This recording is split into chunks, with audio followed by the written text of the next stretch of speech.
자, 2025년 1월 15일 수요일입니다. 오늘 히든풋볼 수요일부 오랜만에 돌아오신 두 분과 함께합니다. 안녕하세요, 황대현입니다. 안녕하세요, 이완우입니다. 안녕하세요, 김원일입니다. 안녕하세요, 송영주입니다. 네, 영주 형님 어쨌든 너무 건강하게 잘 돌아오셔서 일단 박수 한번. 진짜. 너무 다행입니다. 지금 방송 세 번째인데요. 네. 오프닝마다 박수를 쳐줘요. 그냥 라이브잖아요. 그렇군요. 네. 그냥 한 번 치시면 됩니다. 네, 그럼 박수 딱 한 번 치고 가겠습니다. 자, 하나, 둘, 셋.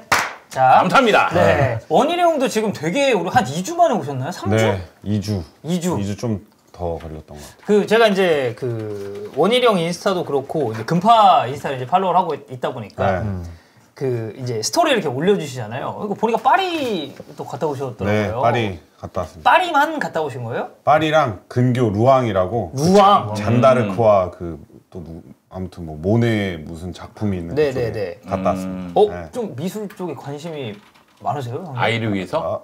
아이를 위해서. 또 와이프를 위해서. 네. 그럼 형수님은 좀 관심 많으세요? 관심이 많았다고. 뭐 미술관, 박물관 네. 약간 이런 거. 저도 근데 또 가니까 이제 이 뭐라 그러지? 초상화라 그러나? 네. 사람 얼굴 그려진 거는 굉장히 또 멋있더라고요. 보니까. 모나리자에 빠지셨군요. 모나리자는 이렇게 까치발로 봤습니다. 사람이 워낙 많아가지고. 맞아. 아니 좀 어떠셨어요? 그러니까 뭐 파리도 가시고 이제 그러면 프랑스 쪽 근교로 이렇게 해가지고 네, 쭉 갔다 오신 거죠? 역시 뭐 파리가 아름다운 도시고 뭐 그렇게 그랬죠. 네, 근데 이제 신혼여행 때 갔다 왔거든. 근데 신혼여행 때 가서 좀 대판 싸웠어요. 이번에 가서도 서로 다름을 인정한 서로 다른 그런 여행이었다. 그랬구나 한번 해야죠, 손잡고.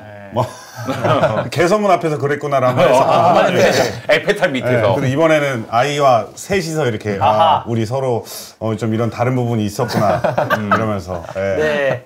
자, 저는 이제 뭐 파리 간다고 그러시길래 혹시 뭐 축구 보고 오셨나 했는데 또 이제 휴식기 때 축구를 보고 싶었는데 파리에서 축구를 안 하고 뭐 어디 카타르인가 거기 가서 결승전하고 오더라고요. 그래도 뭐 축구는 일단 못 보셨고. 근데 또 이 파리라는 곳에서 축구 분위기를 느낄 수 있을 줄 알았는데 거의 축구 관련된 거는 파리 도시에 파리 생제르맹에 이런 걸 보이지가 않더라고요. 사실 이제 뭐 저도 뭐 프랑스를 막 엄청 자주 가고 뭐 그런 건 아니지만 파리라는 도시에서 축구가 차지하는 지분은 제가 봤을 때 굉장히 적지 않을까. 저도 그거를 깜짝 놀랐어요. 느꼈어요. 오히려 다른 쪽이 훨씬 더 그러셨군요. 그리고 제가 올림픽 기간이 끝나고 가서 뭐 치안이 막 소매치기도 있고 치안이 좋아졌다고 그래서 정말 마지막 날까지 역시 뭐 파리 뭐 소매치기도 있고 뭐 여러 가지 뭐 무서운 동네라고 그러더니 좋은데 막 전혀 그게 없는데 그랬다가 제가 또 털렸어요? 유럽도 생활을 안 했잖아요. 유럽파가 아니잖아요. 유럽파한테 굉장히 약하더라고. 왜요? 마지막 날 제가 이 캐리어를 들고서 지하철을 탔는데 두 개를 들고 이렇게 탔는데 누가 이렇게 도와주더라고요. 근데 바로 거기서 제가 수비수 출신임에도 불구하고 이 핸드폰 어택에 대한 공격을 막지 못하고 진짜? 핸드폰을 털리는 그런 이 말이 안 됐다는 데인마크에 문제 있었어. 데인마크에 문제가 있었습니다. 현역 때는 어땠어요? 현역 때였으면 바로 그냥 눈치채고 몸싸움 걸었을 텐데 미리 예측하고 딱딱 앉았는데 3초 뒤에 주머니에 넣었는데 핸드폰 이거 들을 때 털렸다. 그리고 나가려고 그러니까 문 닫히고 그 친구는 이미 빠이빠이 했어요. 어때 그 친구가 손 흔들었나요? 이렇게 나는 오징어 게임 공부하냐 지하철 밖에서 약간 이렇게 했나요? 그 주변 사람들도 뭔가 한패인 것 같기도 하고 너 털렸다 그러더라고요. 보통 그럼 이제 세트로 움직이면서 이렇게 행동하는 경우가 많으니까. 근데 저는 원일이의 파리 여행기를 들으면서 가족 내에서 원일이의 위치를 알겠습니다. 뭐죠? 원일이는 축구 선수 출신이잖아요. 그러면 펍이라든가 스토어라든가 그런 데 가고 싶었을 텐데 지금 축구하고는 아무 관련이 없었다는 얘기를 들었는 순간 아이를 위해서 박물관 위주로 가지 않았을까. 교육적인 것도 이제 좀 신경을 쓰고. 그리고 그 가족 내에서 트렁크를 2개를 들고 갔다. 아니 끄는 건 가능한데 이 지하철에 턱이 있어가지고 이거를 들어서 놔야 되는데 제가 그걸 드는 역할을 했는데 고개를 숙이면서 했는데 저한테 이제 웃으면서 캐리어를 들어주면서 이 한쪽 손은 주머니가 있어요. 아니면은 가져갔는데 혹시 이제 캐리어를 들으면서 형님하고 아이 컨택을 하던 도중에 이제 근처에 있던 동료가 이렇게 뭐 가져가실 수도 있는 그래서 거고. 제가 위치 추적 했더니 한국 도착한 18구 쪽에 가 있더라고. 아, 파리 18구 쪽에? 네. 아. 그러더니만 이제 다시 이놈이 이제 소매치기 했던 그 르 헤넬 네. 그 역으로 다시 또 와 있더라고. 아, 진짜 또 하러 갔구나. 네. 와, 진짜 이 새끼가 따로 없네. 그 위치에 다시 나타난다고. 네, 근데 생각을 해보니까 이 아이 있는 가족 네. 그리고 좀 정신이 없어 보이는 사람한테 접근을 한다. 이게 아예 그것만 노리고 있었던 친구였어요. 그래서 제가 털렸어요. 유럽파가 또 아니시네. 네, 유럽파였으면 유럽 경험이 있었으면 제가 딱 눈치챘을 텐데. 바로 그냥 몸싸움 걸고. K리그 경험만 있다 보니까. 국내에서는 소매치기 당하신 적 없으시죠? 아, 국내는 제가 사실 좀 쉽지 않죠. 국내는 국내에서 대놓고 제가. 해도 안 훔쳐가니까. 네, 자전거 그쵸. 빼고는 아무것도 안 훔쳐갑니다. 자전거만 이상하게 훔쳐가요. 네. 자, 잠깐 저희 이제 말씀 나누는 도중에 이제 돈에가 하나 들어왔는데, 기습, 종신 대포터 오자마자 풀럼 다운, 유로파 고. 이게 또 이겼던데. 그레임 포터 감독이 이제 또 웨스트햄에 이제 부임을 하면서 웨스트햄이 이제 좀 상승 기류를 타나 싶은데 저희가 오늘 그 감독 바뀐 웨스트햄 말고 이제 또 다른 감독 바뀐 팀이 있어요. 지금 일부러 이거 입고 왔거든요. 지금 에버튼. 모예스 복귀. 소개도 에버튼입니다. 쌍버튼인가요? 네. 아니 지금 모예스 복귀했잖아요. 네네. 그리고 지금 보면은 그 콜먼도 지금 코치죠. 네, 이제 임명한다고 했어요. 베인스 콜먼. 네. 베인스만. 베인스만. 네. 완전 이거 이제 근본 그 사단의 약간 복귀. 재림 이런 느낌 아닙니까? 네, 최근 한 주 동안 에버튼의 오랜 팬들한테는 엄청난 이벤트의 연속이었죠. 피터보로전에서 베인스 콜먼이 갑자기 감독 대행 역할을 둘이서 이제 듀오가 하게 되고, 네. 션 다이치 잘리고, 그리고 마지막에 이제 활용 점정으로 모예스가 갑자기 이제 에버튼에 복귀하는 리턴. 그런 일이 네. 한 주 만에 발생했거든요. 에버튼 팬들에게는 진짜 엄청난 낭만으로 이제 가득한 한 주가 됐었죠. 그 처음에는 뭐 포터 노렸었다는 얘기 있는데. 맞아요. 자, 포터, 모예스 둘 중 하나 고르면 누구 고릅니까? 저는 모예스. 왜요? 저 MBTI T거든요. 네. 근데 되게 감성으로 모예스. T지만 네. 그것을 F로 만들 만한 남자. 그 남자의 네. 이름은 바로 모예스. 모예스다. 네. 왜냐면 모예스가 네. 진짜 2000년대 중반부터 이제 2012년까지 13년까지죠. 12, 13, 14까지 있었으니까 그때 동안 한 11년 정도 에버튼에 있었는데 그때 동안 진짜 모예스가 보여줬던 그 축구나 어떤 에버튼의 그 팀 플레이 스타일이 전 되게 좋았거든요. 네. 그래서 그거를- 에버튼에 좀 입덕을 하게 됐나요? 다시 좀 볼 수 있을까 하는 그런 기대감이 있어서 지금 너무 좋습니다. 뭐 베이스 코치도 뭐 이야기한 대로 진짜 완전 에버튼 이제 근본 중에 근본이잖아요. 그렇죠. 이렇게 딱 돌아왔는데 그 어쨌든 지금 얘기한 대로 되게 에버튼 팬들의 좀 향수를 자극할 만한 그러니까 인인 건 맞아요. 맞아요. 근데 이거 현실적으로 봤을 때 지금의 에버튼을 조금 더 끌어올려줄 수 있을 거라고 보나요? 저는 그렇게 믿고 있어요. 아니 믿고 왜냐하면은 있는 거 말고요. 그럴 수 있을 것 같아요. 예, 왜냐하면은 지금 전 세계의 모든 감독을 통틀어서 에버튼이라는 구단을 그 누구보다 가장 이해하고 가장 잘 알고 있는 감독이 모예스이기도 하고 에버튼에 있을 때 모예스가 항상 잘했던 건 아니었거든요. 뭐 강등권에 갔었던 적도 있었고 네. 뭐 아니면 유럽 대항전에 나간 적도 있고 항상 좋은 모습도 있었지만 나쁜 모습도 다 겪어본 인물이기 때문에 지금 이 상황에 대해서 충분히 대처해줄 수 있을 거라는 믿음이 저는 좀 있습니다. 그러면은 지금 에버튼, 그러니까 와는 어쨌든 에버튼 팬이니까 네. 지금 에버튼이 딱 해결해야 될 문제는 좀 뭐뭐 있다고 보나요? 일단 시스템 자체를 뜯어 고쳐야 하기는 해요. 네. 지금 션 다이치의 그 롱볼 축구에 너무 찌들어 있거든요. 지금 네, 뭐 네. 많은 선수들이. 네. 특히 칼버트 루인 같은 선수는 장점이 되게 많은 선수인데 지금 션 다이치 때문에 최전방에서 맨날 경험만 하고 버티기만 하고 그것밖에 안 하고 있어가지고 그리고 두쿠레 같은 선수의 처분 뭐 저런 댓글도 나오지만 창의적이지 않은 두쿠레. 네. 근데 제가 볼 땐 두쿠레는 모예스가 어쩌면 뭐 다른 방안으로 잘 쓸 수도 있을 것 같고 뭐 펠라이니처럼 쓰나요? 어쩌면 그렇게 쓸 수도 있죠. 두쿠레가 어쨌든 지금 중원 쪽에서 피지컬이 제일 좋고 네. 뚝배기 어느 정도 해볼 수 있는 선수니까. 그리고 저는 미콜렌코의 성장도 좀 기대해보고 있습니다. 베이스가 어떻게 또 네, 잘 베이스가 만져가지고. 에버튼 때 보면 오버래핑 타이밍도 굉장히 좋았고 오버래핑을 안 나가도 아래서 그냥 기다렸다가 워낙에 얼리 크로스가 좋으니까 아래서 그냥 해준 얼리 크로스나 나가서 하는 그 타이밍이 되게 좋았거든요. 근데 미콜렌코가 에버튼에서 보면은 이 선수가 디나모 키예프 때 공격력이 되게 좋았어요. 네. 수비력보다 공격력이 돋보였던 선수였는데 이상하게 에버튼 와서는 공격력이 잘 안 나타나거든요. 네. 그 템포에 약간 적응이 안 된 건지 아니면은 그 템포가 너무 빨라가지고 공격 나가기가 두려운 건지 나가다가 그 수비에 리스크가 있으니까 그래가지고 그 타이밍을 잘 못 잡는 것 같은데 베인스가 옴으로 인해서 그런 부분에서 미콜렌코 튜터 저 이런 부분까지 좀 기대하고 있습니다. 그럼 뭐 전체적으로 사단에 대한 기대감은 굉장히 많은 편이고 네. 그 이제 좀 안 좋았었던 그런 팀에 뭐 국내 해외 불문하고 이런 레전드 감독 혹은 이제 레전드 선수가 이제 코치나 이제 지도자로 또 복귀를 하면 그 팀에도 약간의 그런 뽕 차는 효과가 분명히 있죠. 당연히 옛날 생각이 나니까 이 레전드들이 이제 각 그 본인이 선수로 뛰었던 팀에 가면 아마 이 감독 자체도 이 코치 자체도 아마 더 애정이 가고 옛날 생각이 나서 또 그런 부분들이 있지 않을까. 그리고 선수들한테도 아무래도 이렇게 선수들한테 이거 얘기하는 것도 이제 네. 박태하 감독님도 마찬가지고 그런 네. 부분에서 아예 그런 팀의 전통을 잘 알고 있으니까 이 말하는 거 와닿는 거 자체로도 그리고 선수들도 약간 이 그 팀 소속이었던 네. 감독 말이 좀 더 와닿기도 하고 그런 부분들이 그런 게 확실히 있어요? 있습니다. 그러니까 형님이 이제 뭐 선수 때도 이렇게 딱 얘기함에 있어서 그렇죠. 네. 포항도 이제 포항 뭐 출신이었던 분들하고도 또 그런 분들 많이 쓰기도 했고 네네. 뭐 수원도 뭐 리얼블루 뭐 이렇게 해서 또 많이 썼었잖아요. 리얼블루. 잘 안 된 케이스도 있지만 네네네. 근데 이제 처음에 그 부분에서 얘기할 때는 확실히 그 같은 소속감이 있는 게 편한 것 같아요. 영주 형님은 좀 어떠신가요? 저는 호불호가 갈린다는 점은 확실한 것 같아요. 모에스의 복귀가. 지금 완우 얘기도 다 맞는 얘기긴 하거든요. 네. 그런데 2013년 여름에 맨유로 떠났어요.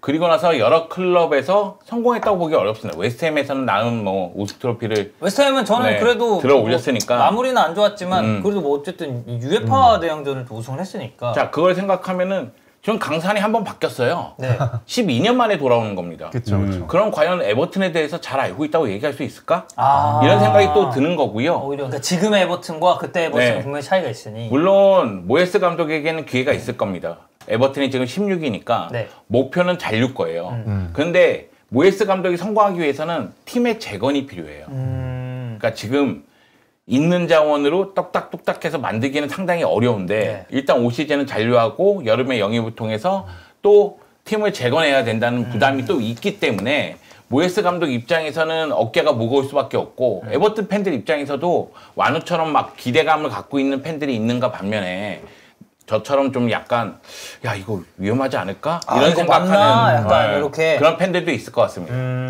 좋습니다. 자, 어쨌든 에버튼도 이제 복귀를 했고, 아까 이제 뭐 돈에 해 주셨듯이, 웨스트햄도 이제 로페테기가 떠나고 그레이엄 포터가 오면서 좀 새롭게 이제 출발하기 때문에 후반기 프리미어리그가 조금 더 재밌어지지 않을까라는 생각입니다. 지금 K리그2 한 팀이 더 추가가 됐습니다. 화성FC가 지난 13일 K리그 가입이 이제 최종적으로 승인이 됐고요.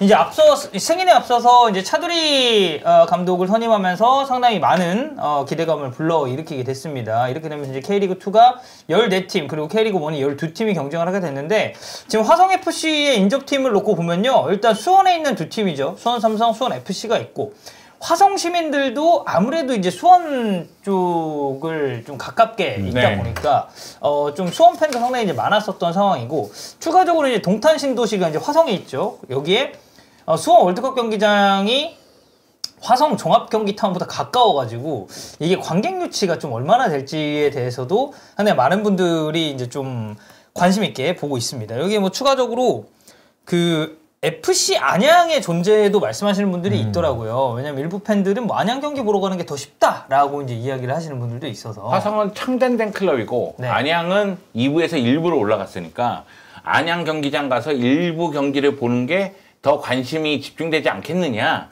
이런 이야기고요. 화성 입장에서는 이 경기장이 접근성이 그렇게 좋은 경기장이 아니에요. 네. 제가 한 번인가 두 번 갔었는데 차 갖고 갔었거든요. 네. 근데 차가 없이 접근하기가 쉬운 경기장이 아니고요. 그리고 요 지역이 지금 말씀드렸다시피 수원하고 가깝잖아요. 네. 그럼 팬이 좀 분산될 가능성이 크잖아요. 네. 수원에만 뭐 수원 삼성, 수원 FC가 있으니까 그런 점에서 봤을 때는 화성 입장에서는 첫 시즌은 차두리 감독이 뿌리를 어떻게 내리느냐 이게 가장 중요할 때 보입니다. 그 지금 보니까 화성이 엄청 크네요. 엄청 커요. 네, 아니 저는 이제 어쨌든 경기도나 이쪽 출신이 아니다 보니까 이 면적에 대해서는 잘 몰랐는데 저도 이렇게 큰지 지금 알았어요. 아니 진짜 크네요. 면적이 지금 물고 있는 그 지역들이 상당히 좀 많아서 이제 여기에 있는 팬들이 다 온다 모르겠는데 영주 형님이 왜 이게 접근성이 좀 안 좋은 굿장이라고 했는지가 좀 이해가 되네. 이걸 보니까. 그리고 저희가 화성 쪽으로 이제 볼 차는 운동장이 몇 군데가 있어요. 네. 그래가지고 가끔씩 이제 화성에서 막 부르는 사람들이 있거든요. 네, 볼 차자고. 네, 근데 접근성이 너무 안 좋아요. 여기가 네. 진짜로. 일단 수도권에 사는 대부분 분들이 가기에 일단 접근성이 많이 안 좋고 딱 말씀 주신 대로 대중교통으로도 가기가 되게 애매한 위치가 이 화성이거든요. 심지어 자차가 있어도 멀어요. 여기는 수도권에서 자차가 있어도 거의 기본 1시간 안팎 정도는 잡고 가야 되는 거리라서 그럼 관객 유치하는데 좀 힘들겠네. 그 부분에서는 또 되게 리스크가 있지 않을까 하는 생각이 좀 들기는 합니다. 자, 어쨌든 이렇게 화성이 이제 창단을 하게 됐고, 이제 차두리 감독은 이제 프로 무대에서는 첫 감독 커리어를 이제 쌓아가게 됐는데, 원희룡은 좀 차두리 감독, 이제 첫 시즌에 곧 돌입하게 될 텐데, 좀 기대되는 요소가 있다면 혹시 뭐가 있을까요? 이 차두리 감독이 선수 생활을 유럽에서 많이 했잖아요. 네. 유럽에서 거의 대부분. 뭐 독일 무대에서 네. 했으니까. 근데 이런 첫 감독인 것 같은데.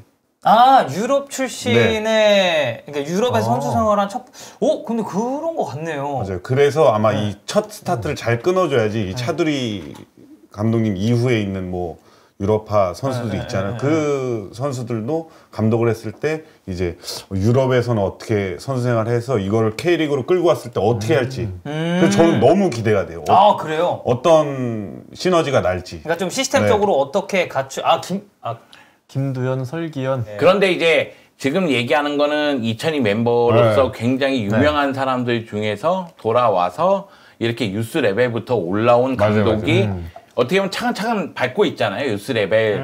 그리고 나서 이제 K리그2 그리고 뭐 어떻게 될지 모르니까 그런 감독으로서는 굉장히 인상적이니까 뇌리에 남는 거죠. 오산고 시절에도 네.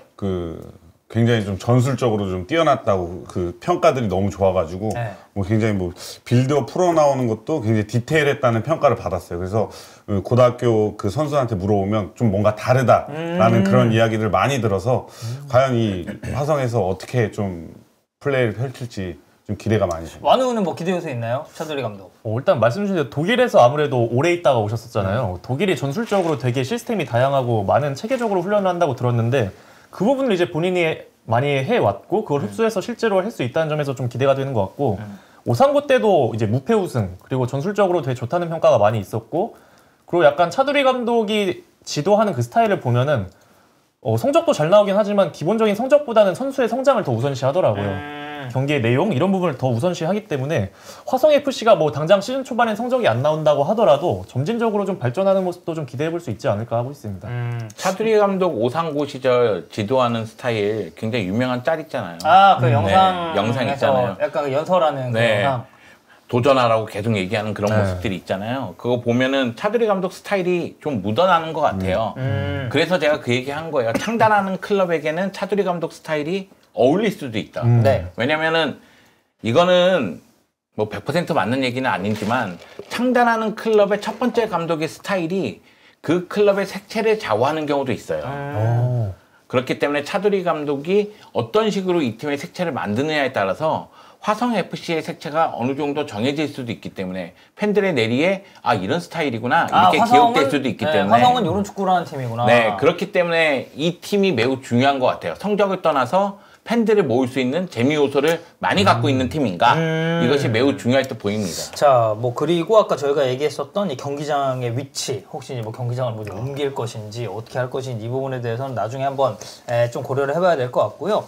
오늘 이제 있었던 그 축구 얘기를 잠깐만 해보자면 리치 제임스가 복귀 후에 이제 포인트를 쌓아가고 있습니다. 본머스전에 극장 동점 프리킥골을 넣었고 FA컵 모어컴을 상대로는 이제 어시스트를 기록을 했습니다. 그래서 리치 제임스가 부상 중에 이제 상당히 좀 외롭고 답답했지만 현 팀을 도울 수 있어서 정말 기쁘다라는 이야기를 했고 이 팬들의 반응은 좀 갈리는데 인터뷰하는 거 보니까 다시 다칠 수도 있겠다라고 말씀하시는 분들이 있고 뛸 때는 역시 리치 제임스가 또 이제 기대했던 만큼의 퍼포먼스를 또 내주는구나라고 이제 이야기하는 팬들이 있는데 그 약간 요런 느낌의 선수 있었나요? 리치 제임스처럼 부상만 없으면 잘했었던 선수. 저는 이제 아무래도 제가 전북 팬이니까 대표는 저는 김영범 선수거든요. 나왔을 때는 확실히 이제 기대감도 있고 확실하게 무기가 있는 선수인데 뭐 여러분들도 아시다시피 부상이 커리어 내내 너무 이 선수를 이제 괴롭힌 케이스다 보니까 저는 딱 생각나는 선수가 이제 김영범. 저는 제가 응원하는 팀으로 대입해 보면 에버튼에 나올 때마다 잘했던 그런 느낌은 아닌데 그래도 이제 재능은 있었던 선수라고 생각을 하거든요. 제임스 맥파든이라고 제임스 맥. 제임스 맥파든 2000년대 중반에 이제 에버튼에 있었던 왼발잡이 공격 겸 윙어 했던 선수 있는데 그때 한참 잘했을 때 별명이 이제 에버튼의 반페르시다 이런 별명도 있었거든요. 아, 에페르시. 네, 왼발 빠따가 좋고 막 날카로움이 있어가지고 네. 이 선수가 나올 때마다 꽤 인상적인 그런 클러치도 잘 보여주고 했었는데 부상으로 맨날 뭔가 이제 더 보여줄만 하면 빠지고 그런 게 많았거든요. 그래가지고 에버튼에서도 결국에는 뭐 이것저것 보여주지 못하고 이후에 커리어도 잘 안 풀린 걸로 기억을 하는데 그냥 워낙 부상이 잦아가지고 이후에 버밍엄 시티 갔다가 이후에 그냥 자국 리그 갔다가 하면서 잘 안 풀렸던 걸로 기억하는데 전 이 선수가 부상 없었다면 그래도 프리미어리그에 어느 정도는 그냥 족적을 남길 수는 있지 않았을까 이 정도 아쉬움은 좀 있었던 것 같아요. 제임스 맥파든 이제 채팅창에서는 이제 홍대 에버튼, 홍대병이다. 이런 얘기 이제 굉장히 많고 뭐 영주 형님 뭐 기억나시는 선수 있나요? 뭐 바르셀로나. 저는 오베르마스요. 오베르마스. 네, 오베르마스가 아스날에서 정말 잘했거든요. 네. 그래서 이제 피고 나가면서 번 돈으로 오베르마스하고 뿌띠를 질렀어요. 네. 그런데 바르셀로나에서 오베르마스가 거의 관중석에 있거나 이런 경우가 너무 많았어요. 네. 날아다니는 네덜란드인이면 뭐해? 프라임 더치맨. 날지를 않은데 날 준비가 안 되어 있는데 부상을 당하는데 이거 뭐해? 이런 생각이 굉장히 많이 들었었고 티아고 선수도 부상이 좀 많은 편이고 티아고 알칸타라. 네. 그리고 오웬 하그리브스라고 바이에른 뮤니치 시절에는 또 부상이 좀 많아서 그런 거 있잖아. 천재라고 평가되지만 부상이 많은 선수들. 하그리브스는 뭐 맨유에서도 뭐 굉장히 많은 분들이 알고 계실 거고. 독일 쪽에 그런 선수들 많지 않았나요? 다이슬러 막 이런 선수. 다이슬러는 이제 좀 너무 일찍 또 은퇴를 하게 됐고 그런 케이스였고. 유로 2000에서 네덜란드가 얻은 것은 다이슬러밖에 없다 이런 얘기가 있었거든요. 근데 다이슬러가 결국은 혹사를 좀 당하면서 그리고 유리몸이다 네덜란드? 보니까 독일이요? 독일. 네네네. 독일이 그러다 보니까 결국 빨리 은퇴하고 말았습니다. 네, 원일이 형은 뭐 응원팀이라고 어쨌든 형은 이제 선수 생활을 이제 하셨으니까 선수 시절에 약간 이렇게 부상 많았었던 동료나 아니면 같이 동시대 뛰었었던 선수 있나요? 저는 지금 화성 그 코치로 새로 들어간 최연태 선수 제주에서 같이 생활했었는데 네. 그 선수가 그 운동하다 다친 게 아니라 샤워장에서 이제 미끄러져가지고 진짜요? 네, 그래서 이 새끼 발가락이 이렇게 약간 많이 찢어졌어요. 그래서 신경을 건드리는 바람에 그게 이제 종아리까지 올라와서 제주 이적하고 거의 2경기인가 뛰었어요. 그래서 종아리가 계속 양쪽으로 아파서 그래서 그 선수가 사실 그 샤워장에서 넘어지는 부상만 없었다고 한다고 하면 그래도 좀 더 선수 생활을 제주에서도 많이 경기를 뛰고 이어갈 수 있었을 텐데 그 부상을 통해서 종아리가 양쪽이 다치면서 거의 2경기인가 밖에 못 뛰었어요. 이거 되게 욕실에서 팀 욕실 그 제주 그 욕실 있잖아요. 그 샤워장 거기서 미끄러지는 바람에 이건 약간 너무 좀 어처구니 없는 부상 때문에 그렇게 되시네요. 예전에 우드게이트 자다가 막 쥐나가지고 부상당해가지고 막 자다가 햄스트링 그런 경우도 있고 카니자레스 화장품인가 향수병인가 떨어뜨려서 발 부상 당하고 이런 경우도 있고. 저는 뭐 다른 친구 중에 저금통 찢다가 손 찢었어? 손 찢어서 경기 못 나온 친구들도 있었고. 진짜요? 대학교 때는 이제 부푼 마음을 안고 이제 그 고속버스 터미널에 내렸는데 고속버스 터미널 버스 내리자마자 첫 발을 딱 집었는데 발목이 돌아간 거예요. 잘못 이렇게 딱 착지해가지고 바로 또 버스 타고 집에 갔어요. 와 미쳤다. 별의별 사례가 다 있다. 축구로 부상당하는 경우도 많지만 그 외적으로 당하는 경우도 많아서. 형은 약간 그런 류로 좀 어처구니 없는 부상은 없었죠? 선수 생활하면서. 저는 그렇게 딱히 근육 부상이 저는 많았었고. 해병대 출신이야. 그런 부상이 없나요? 아니 그냥 해병대에서 그런 훈련을 받더라도 굳건히 버티고 살아온 우리 원일이 가족끼리 파리를 가더라도 굳건히 버티고 살아온 우리 원일이 핸드폰은 내주지 않고 내 몸은 내주지 않겠다. 네. 네. 좋습니다. 어쨌든 리셈스가 지금 포인트를 계속 쌓아가고 있는데 근데 또 보면 리셈스는 이제 주장이잖아요. 이 팀에. 근데 이제 주장이 이런 식으로 이제 경기를 못 뛰고 이런 거에 대해서도 저는 그 팀적으로 영향이 좀 클 것 같거든요. 그렇죠. 특히 리스 제임스는 부상 중에 외롭고 답답했지만 현재 팀을 도울 수 있어 기쁘다. 제가 볼 때는 외롭고 답답한 시간이 훨씬 많았을 거거든요. 근데 또 이 선수가 나오면 잘하잖아요. 그쵸. 나오면 바로 공격 포인트도 하고 경기에 영향력도 있고 생각보다 기량이 막 좀 신기간 동안 뭐 쳐져 있는 것 같지도 않고 그래가지고 더 딜레마인 것 같아요. 제가 볼 때는. 맞아요. 자, 그래서 어쨌든 제임스가 이제 복귀를 했으니까 이제 앞으로의 경기 좀 어떻게 치를지 함께 지켜봐 주시면 좋을 것 같습니다. 자, 본 토픽 넘어가도록 하겠습니다. 자, 겨울 이적 시장인 만큼 지금 이적설이 굉장히 많이 나오고 있는데 지난 여름에 이번 이제 2024-2025 시즌이죠. 이 여름 이적 시장에서는 이제 리버풀행이 상당히 유력해 보였었던 이 마르틴 수비멘디가 도리어 소시에다드 잔류를 선택을 하게 됐고, 근데 이제 우리 시간으로 어제 아스날이 여름에 수비멘디 영입을 노리고 있다는 소식이 이제 보도가 됐습니다. 이 개인 합의는 이미 완료됐다라는 이야기들이 꽤 있고, 이적료는 바이아웃 한 900억 원저리로 지금 예상을 하고 있어요. 그래서 이게 아스날의 지금 상황을 보면 조르지뉴와 이 토마스 파티의 계약이 여름이 끝나다 보니까 이제 이들의 자리를 좀 대체할 수 있는 뭐 그런 영입이라는 시선 상당히 많고, 이거는 약간 축적성 보도인데 아르테타의 존재가 영향을 끼쳤다라는 루머가 있습니다. 왜냐면 아르테타가 이제 이쪽 출신이잖아요. 산세바스티안, 그렇죠. 예. 소시에다드를 연고로 하는, 소시에다드가 연고로 하는 도시인 산세바스티안 이제 출신이고, 그리고 또 이제 레알 소시에다드에서 이제 몸을 담았었던 시간이 있기 때문에 그 같은 이제 유스 출신이었다는 것도 좀 영향이 있는데, 이 마르틴 수비멘디라는 선수는 완우는 좀 어떤 선수라고 보나요? 전체적으로 로드리에서 그냥 키 좀 작아지고 키 작은 살짝 로드리. 작아진 그런 로드리 느낌? 네, 이 선수가 키는 181 정도로 엄청 작고 엄청 큰 것도 아닌데 경합도 되게 잘하고요. 네. 일단 볼 그 1차 빌드업이나 볼 배급 자체가 되게 안정감이 있어요. 그리고 수비적으로 수비 포지셔닝이 워낙에 좋아서 웬만한 세컨볼 같은 거 다 잡아주고 다시 재차 우리 팀이 공격할 수 있게끔 해주는 것도 워낙에 잘해가지고 진짜 딱 그냥 로드리의 약간 키 좀 작은 버전 그런 느낌이거든요. 네, 그래가지고 전 아스날에 지금 오면은 이제 파티랑 조르지뉴가 다음 시즌 계약이 끝나요. 네. 그렇게 되면 전문 6번은 어떻게 없죠. 보면 없을 수 있거든요. 네. 라이스도 6번, 8번을 왔다 갔다 하고 그쵸. 있고 메리노도 6번, 8번을 왔다 갔다 하고 있기 때문에 아예 6번 붙박이로는 지금 수비맨디 굉장히 좋은 선택이 될 수 있다. 이렇게 보고 있습니다. 영주 형님이 보시기에 수비멘디 아스날 영입은 꽤 좋은 영입이라고 좋은 보십니까? 영입이죠.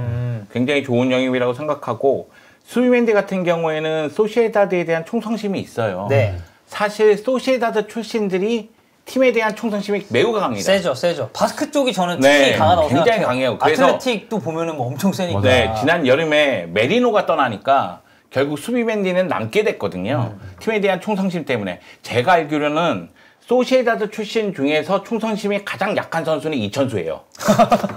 네. 일단 멘트부터가 문제였거든요. 일단 멘트부터가. 네. 네네네. 여하튼 이건 논외로 치고, 사실 수비멘디 같은 경우에는 수비형 미드필더 자리에서 네. 워낙에 많은 걸 해줄 수 있는 선수니까 가치가 굉장히 높다고 볼 수가 있고요. 여기다가 뭐 라울 피아나 역할도 할 수 있고, 그리고 이 선수가 사실은 메짤라 역할도 할 수 있는 선수예요. 다만 소시에다드에서 수비형 미드필더 역할을 많이 했기 때문에 그 역할에 충실하고 있는 모습인데, 전체적으로 봤을 때 기본적인 면을 본다면 항상 기본 이상을 하는 선수. 그러니까 이 선수가 부진했어 이런 경우는 없어요. 그러니까 이 선수가 안 보였어 하는 경우는 있어도 부진했어 그렇게 얘기하는 경우는 극히 드뭅니다. 그러니까 저점이 좀 높은 일관성 꾸준한 타입이라는 얘기잖아요. 네, 그렇죠. 그렇기 때문에 수비멘디 영입은 매우 좋고, 미켈 메리노하고도 굉장히 좋은 호흡을 보여줄 수 있는 그런 선수이기 때문에 아르테타 감독이 왜 욕심을 냈는지 알겠더라고요. 그 지금 보면은 메리노, 웨데고루, 수비멘디 다 이제 소시에다드에 몸담았었던 이제 이런 선수들이고, 지금 뭐 자료를 보니까 소시에다드에서 이 선수들이 같이 뛰었었던 게 이제 4경기 정도 호흡을 맞췄다라고 합니다. 근데 이게 같은 팀, 그러니까 전 소속팀이 같았었던 선수들이 이렇게 한 팀으로 넘어오는 경우들이 이제 덜어 있잖아요. 근데 K리그에도 이런 식으로 약간 커넥션 만들듯이 영입했었던 사례가 좀 있었나요? 뭐 형님 선수 생활할 때나. 저는 기억나는 건 이제 영남대 출신들이 이제 포항에 많이 올라와서 뭐 그게 좀 좋은 좀 영향력을 줬었던 그런 기억이. 그러면 확실히 좀 긍정적인 게 좀 맞나요? 이게 하던 스타일이 좀 비슷해서 그런 거. 뭐 하던 스타일도 비슷하고 이제 또 이 고등학교 때 같이 뭐 포철공고 유스에서 같이 선생활했던 선수들이 영남대 갔다가 이제 포항에 다시 오니까 그래서 오히려 또 잘 맞는 그런 부분도 좀 있었던 것 같아요. 조성 감독이 제주 출신 많이 데려왔다, 인천으로. 그런 얘기도 있고. 그리고 또 데려갔습니다. 부산으로. 아, 부산으로. 예. 누구 갔죠? 부산으로? 그 권한진 선수. 아, 권한진 선수. 아, 맞네. 저는 예전에 이렇게 제가 이제 저는 좀 약간 계속 전북 기준으로만 생각을 하게 되잖아요. 응원하는 팀이니까. 원희룡 이제 포항 이제 말씀하신 것처럼 예전에 한 그런 적이 있었어요. 이규로, 정혁, 정인환 이렇게 3명이 전북으로 한 번에 온 적이 있었습니다. 그래서 이제 정인환 선수는 사실 원래 전북 출신이긴 했었는데 인천이 그래서 예전에 약간 그 저한테 좀 좋은 선수 많이 맞아요. 하셨거든요. 전북이 인천 출신들 많이 데리고 왔어요. 여기에 뭐 사실 이제 한교원 선수도 있었거든요. 뭐 맞네, 문성민 선수도 이제 그런 케이스이긴 한데, 그러니까 이런 식으로 커넥션으로 데려오는 경우가 이제 종종 있더라고요. 근데 원일이 형 말씀하신 것처럼 뭐 이렇게 이제 또 데려오는 것 자체가 같은 플레이 스타일을 또 가지고 있었고 같이 뛰어봤던 선수니까 호흡적으로는 꽤 좋을 거다. 근데 또 이 플레이 스타일뿐만 아니라 이제 뭐 선수들은 생활을 해야 되잖아요. 뭐 네. 클럽하우스 생활도 그쵸. 해야 되고 뭐 여러 가지 그런 걸 했을 때 이제 본인이랑 이제 아는 뭐 이제 마음이 맞는 선수가 있다 그러면 네.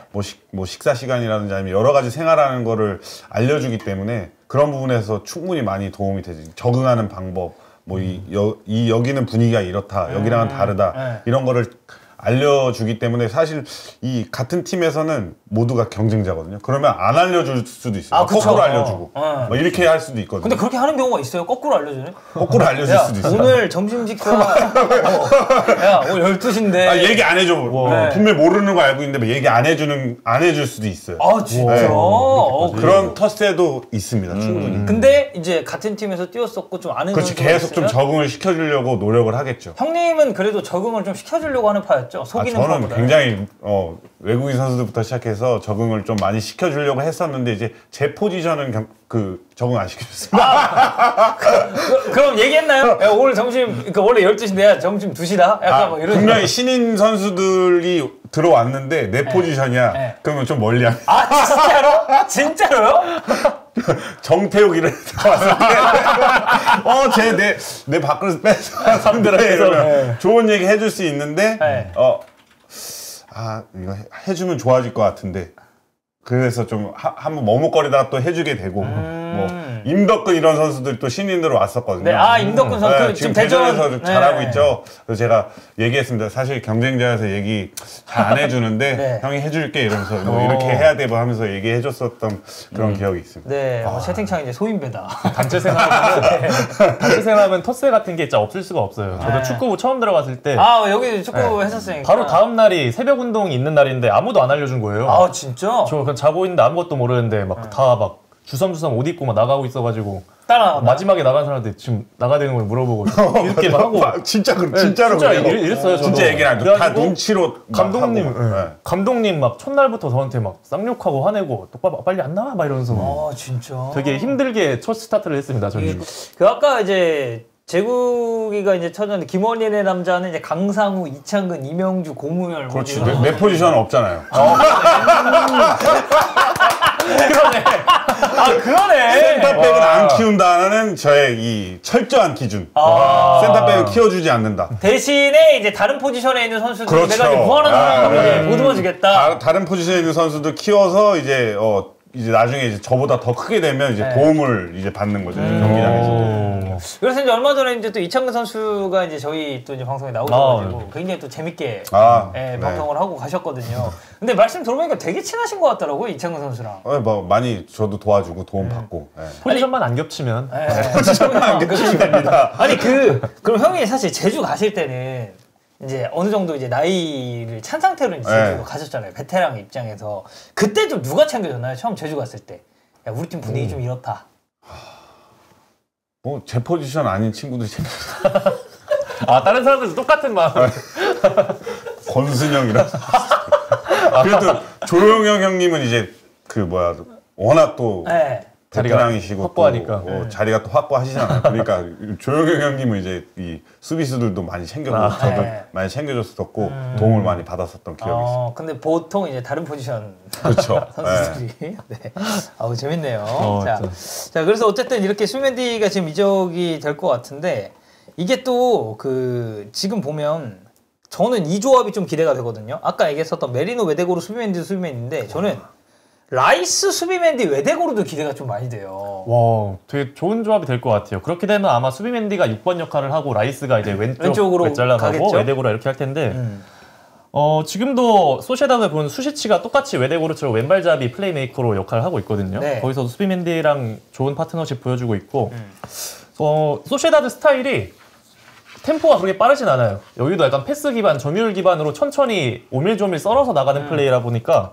이 후방에서 빌드업하는 데는 어느 정도 일가견이 있는 팀이거든요. 거기서 또 수비맨디는 역시나 송영주 의원님이 말씀해 주시는 것처럼 못하는 경기가 거의 없어요. 약간 유형 자체가 팀이 좀 저점이어도 본인은 그냥 최소한 본인 몫은 하는 그런 유형이거든요. 네. 그래가지고 거기에 항상 기여를 해주고 있어서 아스날의 그 후방 빌드업 시스템에도 딱 이 조합 나오면 잘 기여를 해줄 것 같습니다. 뭐 기대되는 바가 상당히 있고. 지금은 수비맨디가 수치치하고 호흡을 맞추는 경우가 굉장히 많긴 한데 이전을 좀 돌아보면 메리노 있던 시절에 수비맨디가 수비형 미드필더, 메짤라 위치에 메리노하고 브라이스 맨데스였어요. 브라이스 맨데스 맞아요. 근데 수비맨디는 수비형 미드필더 역할을 하고 그 가운데 메리노가 공수 연결 역할을 좀 많이 하고 그 대신 브라이스 맨데스가 침투에 들어가면서 골을 많이 넣었단 말이에요. 근데 지금 아스날 시스템을 봤을 때는 외대고르가 만들어주고 왼쪽 메짤라가 들어가면서 이제 득점하는 경우가 많잖아요. 그러니까 이게 라이스든 아니면 메리노든 네. 맞아요. 그걸 생각했을 때는 아마 뭐 라이스가 나오든 메리노가 나오든 득점계를 많이 만들어주고자 노력을 할 텐데 수비맨디가 뒷받침하면은 차이는 있을 겁니다. 기본적으로 패스가 워낙에 좋은 선수이기 때문에 여기는 약간 원볼에도 충분히 이제 익숙한 유형의 네. 선수다 보니까. 그러니까 전방에서 압박하는 팀들이 만났을 때 이 1차 압박을 뚫고 외대고루까지는 연결을 해줘야 될 거 아니에요. 네. 근데 안 되고 막히는 경우도 나올 수도 있지만 수비맨디가 있다면 그런 문제는 해결이 될 가능성이 크다. 그 얘기를 드리는 거예요. 그 아까 이제 뭐 아르테타 전제가 좀 영향을 끼쳤다라는 루머도 있고 사실 이제 감독들이 직접 전화해가지고 이제 선수 영입을 하는 케이스들도 굉장히 많잖아요. 근데 이렇게 유럽 같은 경우는 우리가 그 사례들을 봤잖아요. 예를 들면 뭐 퍼거슨 감독이 박지성 선수한테 전화했었던 거, 혹은 이제 벵거 감독이 이제 박주영 선수한테 전화해서 직접 이제 이적을 이제 설득을 했다는 뭐 이제 그런 거를 좀 봤는데 그 K리그도 이런 케이스들 많죠. 감독님이 이제 직접 전화하시는. 일단 저는 못 받아봤습니다. 너 어떤 삶을 살아온 거야? 너 대체 어렸을 때부터 어떤 삶을 살아온 거니? 아니 어렸을 때부터 지금까지 네 얘기 들으면 눈물이 안 날 수가 없어. 근데 경기에 또 엄청 많이 뛰었어요. K리그 K리그 베스트도 보면. 뽑혔고. 네. 그러니까 뭐 전화까지 할 정도로 영입할 정도는 아니었고 네. 이제 이런 전화는 받아봤어요. 어떤 전화? 너를 통해서 다른 친구를 영입하고 싶다. 진짜? 진짜요? 전화 좀 해줘라. 아 진짜? 오. 언제 그거를 포항 그렇게 때요? 네? 포항 계실 때? 네, 선수할 때. 아 오. 누구인지는 밝히기 네, 좀. 뭐 지금 제가 키운 선수들 중에 하나겠죠. 아, 그 중에 이제 누군지는 하나 모르겠지만 네. 김원희가 다른 포지션에서 네. 좀 아 다른 포지션 선수였구나. 네. 예. 나는 너를 뭐 이게 내가 직접 전화하면 너무 부담스러울 수 있으니 네. 너가 좀 내가 너를 쓰겠다는 거를 전달을 해줘서 좀 생각이 있느냐. 아니, 그러니까 한번 물어봐달라. 네, 물어봐 달라. 그 감독님이랑 좀 친분이 있으신 상황이었나요? 친분은 조금 있었습니다. 아 네. 그래서 이제 또 전화를 하셔가지고. 오. 아니 그 감독이 처음에 불러가지고 원희라 너를 통해서 새로운 선수를 영입하고 싶어 그랬을 때 포지션 물어봤나요? 설마 센터백은 아니죠? 이렇게 물어봤나요? 아니 우리 팀이 아니었고 이제 타 팀이었어요? 타 팀에서 이제 저도 타 팀에 있는 상황이었고 이 친구도 타 팀에 있는 상황이었는데 이제 이렇게 해서 이렇게 연결해달라. 오작교를 좀. 네, 오작교 놔달라. 놔달라. 사랑의 오작교를. 그래서 네, 오작교 놔줬는데 네. 이제 연결되진 않았습니다. 아 영입이 네, 되진 안 됐고. 않았었고. 저는 저를 기대했나요? 전화 처음 왔을 때? 기대는 조금 했었는데 네. 그게 아니야. 아, 그래도 굳이 나한테 이거 전화 오길래 이거 나를 할 건 아니 왜 전화 오지 했는데 역시나 그건 아니었어. 그런 것도 있구나. 근데 이제 뭐 말씀해 주신 것도 이제 케이스지만 이렇게 또 직접 전화해가지고 하시는 케이스도 이제 분명히. K리그는 많이 있어요. 네, K리그도 거의 감독이 전화하면 거의 설득을 당해요 선수들이. 아 그래요? 네. 이게 아무래도 감독이 주는 무게감이 좀 맞아요. 세서 그런가? 그리고 그런 거 있잖아요. 감독이 전화 오면은 아 나를 쓰려고 하는구나. 내가 저 팀에서 뛸 수 있구나 선발로. 이런 생각이 드니까 마음이 움직이는 것 같아요.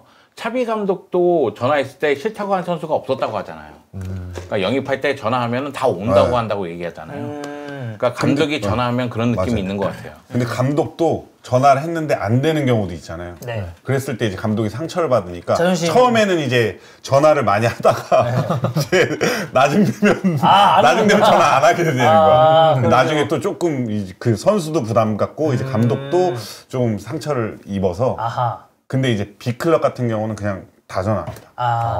어쨌든 이게 또 클럽이 주는 맞아요. 무게감도 또 네. 있으니까. 거의 된다고. B클럽 같은 경우는 거의 감독이 전화하면 선수는 마음 흔들리고 이미 그쪽에 집 알아보고 있으니까. 진짜. 이미 집까지. 네. 네, 제국 PD가 이제 원일이 형이 은퇴를 늦게 하셨으면 이제 인천에서 이제 뛰셨을 거다. 예, 이런 3년만 젊었어. 뭔가 어울리긴 하다. 네, 인천 김원일. 인천 유니폼 잘 어울리신다. 3년만 젊었어도 제가 지금 부산에 있을 수도 있어요. 조성호 감독 따라가서. 부산까지. 지금 바닷가 근처로 돌고 있습니다. 네. 그러네요. 그러네. 바닷가 사나이네. 거기 해병대. 거기 해병대. 와. 네. 자, 그리고 어쨌든 수비맨디가 이제 여름에 이런 식으로 이제 아스날에 합류할 가능성이 지금 좀 높아지고 있기 때문에 이거는 우리가 이제 여름 이적 시장에 아마 좀 지켜봐야 될 것 같아요. 겨울은 좀 힘들 것 같고요. 자, 그리고 이제 그 다음에 저희가 해볼 얘기가 그 광고가 하나 나왔는데 구글 픽셀 핸드폰 광고가 지금 화제입니다. 그 내용은 네가 평소에 쓰던 핸드폰에서 구글 픽셀로 갈아타서 영광을 누려라라는 의미를 담은 광고인데 여러분들 뭐 혹시 시간 있으시면은 네, 광고 한번 보고 오시면 좋을 것 같은데 이제 저런 내용이거든요. 그 이제 코시엘리 이제 의체나듯이 하얀색 옷을 입다가 이제 빨간색 옷으로 갈아입는데 이게 마치 좀 그때 이제 토트넘의 흰색 유니폼을 입고 있다가 이제 아스날의 붉은색 유니폼으로 갈아입는 그 느낌을 이제 되게 세게 준 것 같고 이 멘트를 보면 때가 돌아왔다. 편을 바꿔서 다른 쪽으로 갈아타야 할 고민할 시기고 내 말을 믿어서 확 바꾸면 보상이 온다. 그리고 옆에 보면 이제 아스날식 그 트로피들 그리고 아스날 엠블럼이 박힌 이제 축구공도 있고 사람들이 욕하겠지만 다른 사람 생각이 뭐가 중요하냐. 1년 더 그대로 있을 수 있지만 그럼 바뀌는 게 뭐가 있냐. 이제 이런 멘트를 했는데 야 이거는 광고주 입장에서 엄청 세게 얘기한 거 아닙니까 이거? 근데 이거는 전 이거 솔직히 토트넘 팬이 보면은 그쵸. 기분 되게 나쁠 것 같거든요. 그쵸. 여러분들 이 광고 어떻게 보셨나요? 이거는 솔 캠벨을 모델로 쓴 그 순간부터 토트넘 팬은 버리고 다른 팀을 주 고객 측으로 만들겠다 이런 생각이 있었던 것 같고요.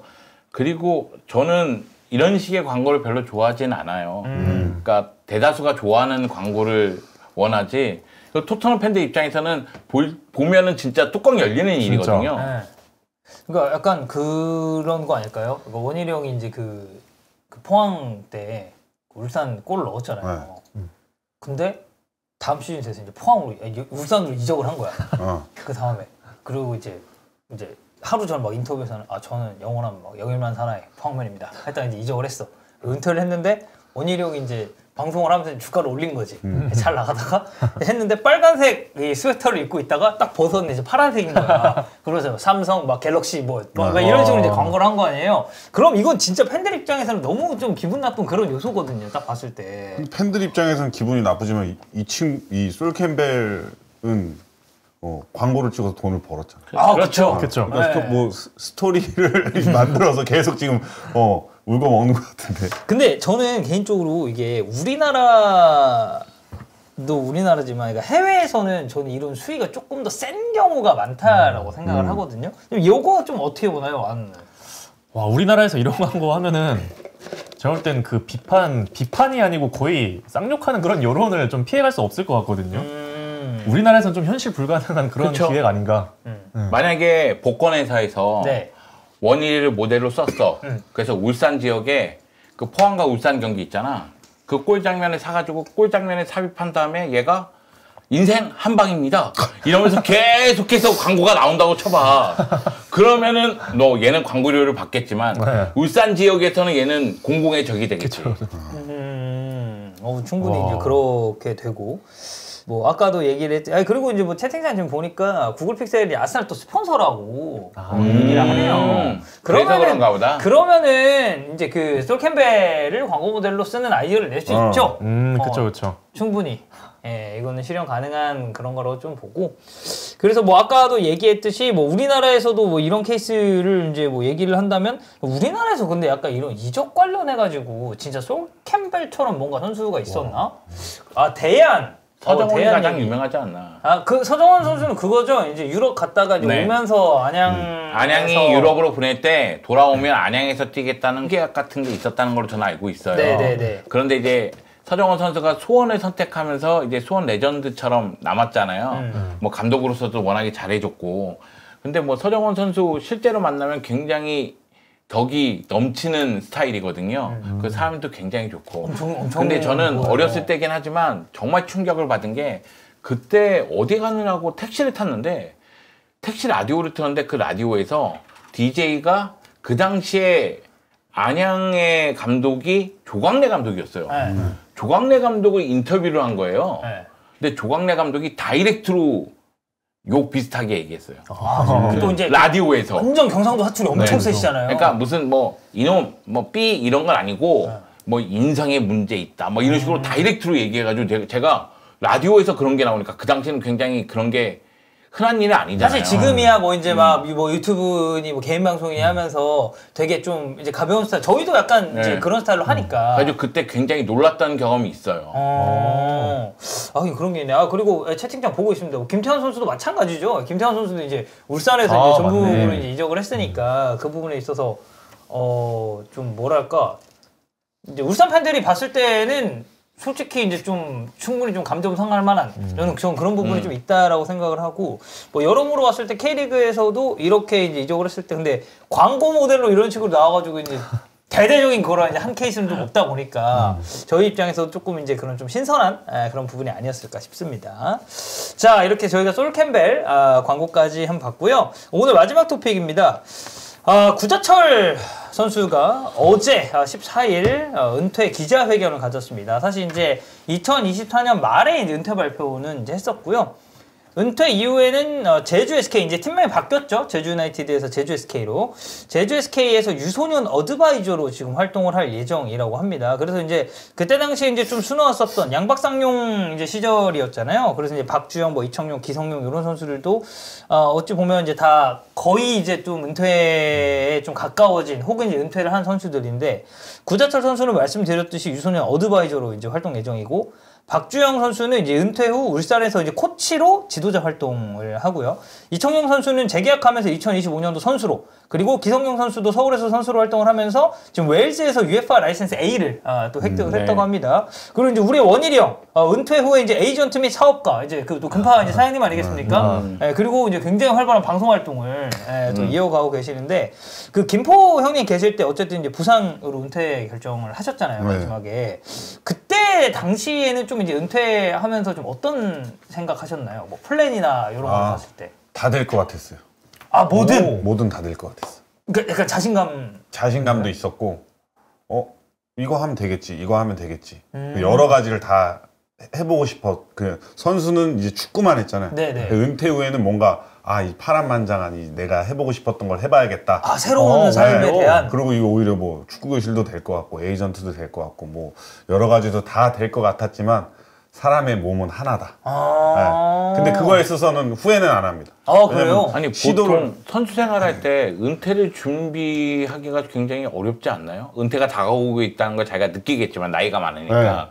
그리고 은퇴한 다음에 뭘 할까에 대해서 생각하는 게 쉽지 않을 것 같은데 은퇴하고 나서 우는 선수들도 많잖아요. 근데 요즘 선수들은 요즘 선수들도 그렇지만 예전 선수들도 28살 되면 은퇴하면 뭐 하지? 그 카페나 이런 데서 이제 토킹 대부분이 은퇴하면 뭐 하지? 뭐가 좋다는데? 뭐가 좋다는데? 이렇게 대부분 이런 은퇴 후회를 많이 걱정하고 요즘은 많이들 준비들을 해요. 그러면은 이제 그때 사실 뭐 지도자 커리어에 관심 있는 선수들은 미리 이제 그 강습 들어가고. 근데 요즘은 지도자는 라이센스는 기본으로 선수 생활할 때 다 거의 다 따놉니다. 12월에 이제 휴식기가 되면 요즘에는 다 지도자 교육 C부터 B, 뭐 신강훈 선수 같은 경우는 선수하면서 A까지 따면 A는 바로 프로코치가 될 수 있기 때문에 지도자는 기본으로 준비를 해놓고 이제 그 이외에 이제 선수들이 고민하는 건 이거예요. 프로팀 지도자를 가면 선수할 때 그 썼던 그 스케줄대로 그대로 가야 되는 걸 똑같이 또 은퇴하고 바로 달려갈 수 있느냐 그 고민인 거죠. 은퇴하면은 잠깐 휴식을 좀 취하고 싶은데 바로 이제 코치 생활을 하면은 이제 구단에서 똑같이 가니까 그렇다고 해서 뭐 유소년이라든가 이런 쪽에 그 지도자 생활하면은 프로까지 가기가 또 시간이 많이 걸릴 수가 있잖아요. 근데 갈 수는 있는데 또 유소년도 또 마찬가지로 뭐 주말에도 또 경기하고 이러면 가족들 선수 생활하면서 또 가족들과 보낼 시간이 없었는데 또 은퇴하자마자 또 똑같이 해야 되니까. 저도 제가 젊었을 때 축구 쪽으로 이제 어떤 일을 해야겠다라는 생각을 항상 가지고 있었는데 그 중에서도 지도자는 그래도 안 해야지 이 생각이 되게 셌거든요. 그 이유가 지금 딱 원일이 형님 말한 대로 자기 시간이 진짜 없어요. 평일에 계속 애들 훈련시켜야 되고 주말 되면 또 시합 따라가야 되고 그래야 되다 보니까 전 또 워라밸 개인 시간을 되게 중요시 하거든요. 그렇죠. 저 이런 것 때문에 저도 지도자는 그것 때문에 좀 생각을 많이 안 했던 것 같아요. 원일이처럼 이런 것 때문이야? 아니면 추맨의 지도력을 보면서 저렇게는 되지 말아야지 이런 생각을 한 거야? 저렇게 되지 말아야지 보다는 그래도 저를 우선시 생각했던 것 같아요. 네, 제 개인 시간을 조금 더 갖고 싶어가지고 지도자면은 진짜 주말 다 뺏기거든요. 네. 네, 그런 것 때문에 그쪽은 생각을 안 했던 것 같아요. 거기는 이제 아예 좀 선택지 없었던. 그리고 심지어 저기 딱 댓글에 하나 나왔는데 페이도 생각보다 그렇게 세지가 않습니다. 아, 페이도 생각. 이런 부분까지 해서 하긴 그래서 그거 많이 하더라고요. 그러니까 프로에 있을 때랑 지도자 딱 계약하는 순간 이게 그 갭이 확 이렇게 네. 느껴지는 게 있다 보니까 그 부분도 영향이 좀 있다고 하더라고요. 그래서 선수할 때 이런 것들 다 준비를 잘 해놔야지 은퇴하고 조금 이제 어디 나가서 이제 후배들 만나 밥도 사고 이럴 수가 있는데 선수 때 조금 번다고 해서 이제 막 흥청망청 써버리게 되면 나중에 은퇴하면 정말 은퇴 후에는 진짜 실전이다. 뭐 선수 생활할 때도 분명히 경쟁이긴 했지만 은퇴 후에는 더 진짜 더 실전인 것 같아요. 왜냐면은 축구 선수로서 삶이 거의 대다수를 차지하는데 이제 사회에 나와서 새로운 일을 시작한다면 다 경쟁일 수밖에 없고 맨땅에 부딪히는 거잖아요. 그렇죠. 그리고 제가 알기로는 NBA 선수 중에 몇 %가 파산이라고 하더라고요. 은퇴한 다음에. 와, 그렇게 돈 많이 버는 네, 애들이? 은근히 은퇴한 다음에 파산이 적지 않대요. 그런 거 들어보면 프로 선수들이 운동만 하다가 특히 또 NBA 같은 경우에는 가족을 되게 중시하는 경우도 많고 그러다 보니까 생각지도 못한 데서 돈이 이제 계속 새고 있는데 그게 관리가 안 되면 파산하는 경우도 굉장히 많다고 하니까 오히려 뭐 원일이라든가 아니면 지금 뭐 박주호라든가 아니면 뭐 안정환 선수라든가 은퇴한 선수들 보면서 지금 방송도 하고 지도자 생활도 하고 막 이러잖아요. 네. 그런 거 보면서 지금 한 28살 이상의 선수들은 자기의 은퇴 계획은 이런 식으로 가야 되겠다. 이런 식으로 계획을 잡지 않을까. 그리고 만약에 제가 은퇴 전에 선수할 때는 축구교실? 뭐 축구교실 많이들 하잖아. 축구교실 한번 해볼까? 내가 축구 선수였으니까 축구교실을 할 수 있지라고 생각하지만 해보면 전혀 달라. 축구 선수를 했던 거랑 축구교실을 운영하는 거랑은 전혀 다른. 그러니까 이게 그 프로그램을 구성하고 가르치는 부분에 있어서의 약간 어려움이 있는 거예요? 그거는 기가 막히게 잘해요. 그러나 이제 이 축구 사업을 운영한다는 것 자체가 이제 뭐 어쨌든 사업체니까 상담이라든지 아니면 뭐 결제라든지 이런 부분에서는 전혀 다른 일이기 때문에 축구를 가르치는 거랑은 별개다. 이게 지금 이야기 들어보면은 아마 두 가지로 나뉘는 것 같아요. 축구 선수로서 생활하고 은퇴했잖아요. 그러니까 자기가 하는 거잖아요. 네. 그거와 가르치는 거에 대한 갭이 있을 수 있어요. 네. 내가 하는 건 잘하지만 누군가에게 애들 가르친다면 또 맞아요. 말하는 거라든가 태도라든가 이런 게 중요하잖아요. 그래서 가르치는 건 다를 수가 있고 또 하나는 경영하는 건 또 달라요. 경영은 달라. 사업체를 이제 운영을 해야 되는 입장에서 뭐 선생님들 이제 뭐 급여 지급하고 이런 부분들도 제가 해봤었던 게 아니니까 그런 부분은 또 막 굉장히 어렵게 다가오더라고요. 또 이제 금파도 신경도 이제 쓰셔야 되고 선수들도 아마 내가 축구 교실은 축구를 지도하기 위해서 축구 교실을 한다고 생각하지만 그거는 전혀 다른 상황이고 일부분이고 그거는 그래서 만약에 이걸 한다고 하면 꼭 3개월이라도 친구한테 가서 일을 해보는 거를 추천을 드립니다. 경험해보고 네. 그래서 이게 나랑 맞는지 안 맞는지를 한번 경험을 해보는 거를 추천드리고 선수는 분명히 내가 만약에 뭐 38까지 성공적인 선수를 했다 그러면 이거 뭐 그냥 하면 되지라는 생각을 많이 갖고 있을 수도 있을 것 같아요. 근데 형님은 약간 은퇴하고 이런 방송 쪽으로 오실 생각이 원래 있으셨어요? 아니면은 이게 닿고 닿아서 이런 식으로 네, 저는 닿고 닿아서 온 것 같아요. 사실 저는 선수할 때 라카룸에서 단 한 번도 이 말을 해본 적이 없어요.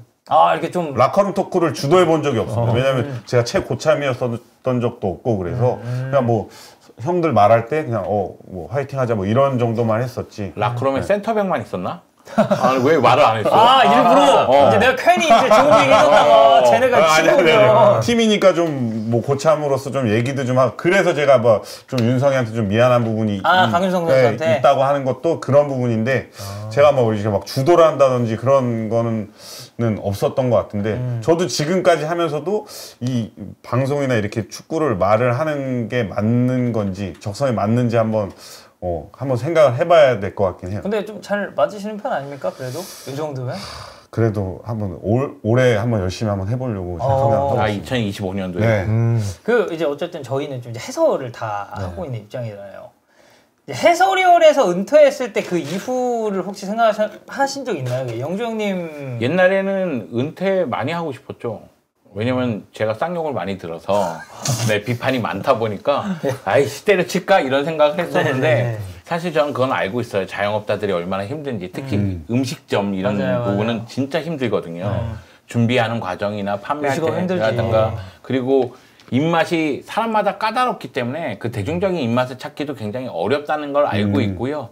그렇다고 해서 커피 전문점 하기에는 너무 많다는 생각이 들고 그런데 제가 지금 아팠잖아요. 아프기 전에는 그러면은 뭐 야차장 사든 뭐든 이런 거라도 좀 해볼까 이런 생각이 있었는데 아프고 나서 생각하니까 잘 움직일 수가 없잖아. 네. 그러니까 아 은퇴하면 할 게 없는데 이런 생각이 좀 들더라고요. 그래서 와이프한테 한번 그런 얘기 한 적이 있어요. 오히려 그 토토방? 그런 거 토토방? 한번 네, 토토방 같은 거 한번 해보면 어떻겠냐? 네. 송펠레의 방. 오. 와서 저랑 반대로 찍으면 저랑 반대로 찍으면 됩니다. 뭐 이런 식으로. 그러면 사람들이 안 온다는 거예요. 반대로 찍을 바에야 자기 뜻대로 찍는다 안 온다고 하더라고요. 그 싸움 나는 거 아니고 네가 이렇게 야이 새끼야! 나와 이 새끼야! 이제 이러면서. 아 그리고 그 토토방 자격증 받기도 굉장히 어렵대요. 자격증도 있구나. 그렇구나. 완우는 뭐 생각했나요? 생각한 적 있나요? 저는 아직 디테일할 생각은 안 해봤는데 제가 만약에 이거를 좀 가정을 해야 될 것 같아요. 예를 들어서 한 20-30년 동안도 꾸준히 이 일을 할 수 있으면 저는 은퇴를 하고 나서도 다른 방송 쪽으로 계속 할 것 같은데 만약에 얼마 못 버티고 몇 년 뒤에 갑자기 사라지고 이러면은 뭐 사실 저희 일이 그런 거 막말로 방송사에서 안 불러주면 그렇죠. 못하는 건데. 그래서 몇 년 못 가고 갑자기 사라지고 이러면은 그냥 자기 객관화하고 아 빨리 기술이나 배우든 뭘 해야겠다 하고 다른 쪽으로 넘어갈 것 같아요 저는. 아예 다른 분야로. 네. 저는 그냥 좀 적당히 이제 잘 돼서 돈을 좀 많이 모으면 네. 여생은 이제 외국에서 이제 좀 편하게 놀러 다니면서 그 정도 놀려달라면 더 엄청 벌어야 되지 않나요? 그러니까 이제 로또를 잘 사야죠. 네, 로또를 잘 사가지고 우리 와이프가 그 하고 싶은 일 중에 하나가 타지에서 한 달 살이에요. 한 달 살이 네, 근데 요즘 많이 하잖아요. 그 한 달 살이 할 때 좀 집이 예뻐야 돼. 그 감성 있는. 감성 있게. 네. 그래가지고 한 달 살이 하고 싶다 그런 얘기를 하더라고요. 그래서 제가 나는 지난달에 병원에서 한 달 살이 하고 나왔으니까 네가 딴 데를 좀 알아봐라. 그게 무슨 한 달 살이에요? 아니 여하튼 한 달 살고 나왔잖아요. 네. 그리고 이게 돈이 너무 많이 깨지더라고. 네. 그래서 어제 바다 가는 걸로 퉁쳤습니다. 네, 어제 바다. 서해안 가서 당일치기로 재밌게 바다 보고 가는 왔습니다. 걸로. 네. 뭐 저는 뭐 살면은 그냥 이제 좀 뭐 그냥 아무래도 익숙한 좀 스페인 가서 한 달이란다. 그냥 쭉 살면서 좀 있으면 쭉? 좋지 않을까. 근데 이제 쉽지 않죠. 이게 또 그 외국인 입장에서 살아간다는 것도 그리고 뭐 이제 그게 뭐 요건이 잘 돼가지고 뭐 무슨 뭐 영주권을 따고 귀화하고 이런 게 아닌 이상 외국인으로서 살아간다는 건 어쩌면 되게 힘들기 때문에 사실 뭐 저는 막 뚜렷하게 생각은 안 해본 것 같아요. 그럼 거기서도 이제 킵 매니저부터 딱 시작해가지고 좋죠. 시켜주면 바로 가죠. 네. 말라가 말라가 킴 매니저. 마요르카 킴 매니저 바로 갑니다. 네, 바로 가서 이제.